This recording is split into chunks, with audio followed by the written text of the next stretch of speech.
Hey, what's up, everybody? It's Crisper again, and today I bring you a hidden gem I found on the Nintendo eShop. And I noticed that there was a bunch of indie games that were on sale, and well, it just so happens I stumbled upon a game called Everhood.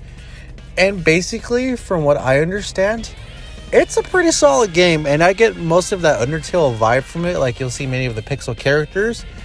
And then, but what really separates this rhythm games from like Osu or FNF, like I was talking about previously, that this game has a story and there is an RPG element to it.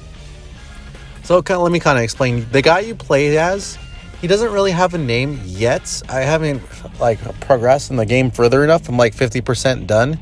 But he kind of looks like Gino from like Super Smash Brothers. So you already get like an A+ for me. But basically, you play as this little puppet dude who he's on the forest, he's on the ground, he's kind of torn apart, and then one day he just so happens to come back to life, and then that's where your adventure begins. And you're also missing your arm too, because some pig thief and another thief ends up stealing your parts. So you got resurrected, and then you have to kind of like go at it to get those guys and get your arm back. But anywho, how the combat works, this game is a little bit hard. And I'm not even I don't want to compare this to the Dark Souls or whatever, because I know it's so fucking generic, but it goes truly by that. Because the whole gimmick is like, there's not really much of XP grinding in this game, but instead you get like these mini bosses with their own rhythm sections. And the thing is, like, for these sections, holy shit, so many of these beats are just on point. Like, the music itself is great, but god damn it, like, some of these songs go on for like 3 to 5 minutes, and if you fuck up at any time, and depending on what difficulty, you have to start again from the battles. And the only way to really, truly progress in the story is to finish these boss battles. But after these boss battles, you do get introduced to like a vampire, a knight with just his underwear, and then some hipster fucking demon. I can't fucking stand him. And you get to fight against an ATM machine. And I'll show some highlights of my Let's Plays or whatever later on the channel, in a week or two or whatever. Anywho's. Besides from that, there's many choices of dialogue that the game gives you, which can lead up to different branches of different endings.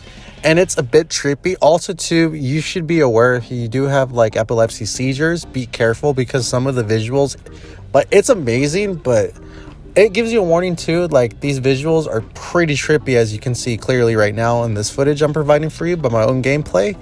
So be aware of that. And then for the price of only $8, it's great. I mean, even if it was at $15, and I just so happened to like stumbled upon this, like I said before earlier, and it's well worth your money, because like the amazing dialogue that you get to see, and there's a lot of philosophical like quotes in there, and like it questions your reality, and it gets trippy as shit.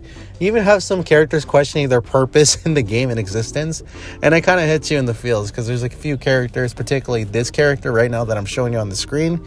I forget her name, but I'll edit it in the video right now. Like, she has some like deep shit to say, and it's just like, oh man, the feels. But I really enjoyed my time with the game, and I still continue to play this. So if you do have a chance, definitely pick this up, because it is worth your time. And the game only takes about 8 hours to finish, and I'm about 4 hours into the game. And there's plenty of content, secret bosses, just like Undertale.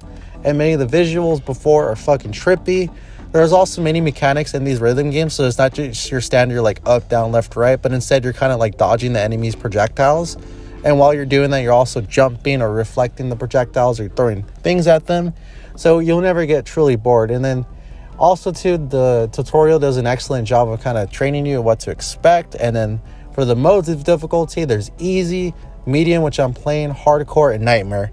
And also, too, when you do get hit by these enemies' projectiles, the gimmick of the game is you have an HP bar, kind of just like in a standard RPG, but it gets hit. So every time you take damage, the HP bar lowers and lowers and lowers until your HP is completely gone. But don't worry, because as long as you can like manage to like dodge the notes or whatever, you get your HP fully back. So that's my little review on Everhood. And again, I urge you to buy it like almost immediately. It's only $8, but even at $15, it's still well worth your money. It's available on Steam, Switch, and I believe the PS4 is coming soon, but I'm not too sure about that, so don't quote me on that. But anywho, Everhood is worth your time. It's a great rhythm game, and I completely recommend it for you guys. So until the next game review, I'm Crisper. I'll see you guys next time.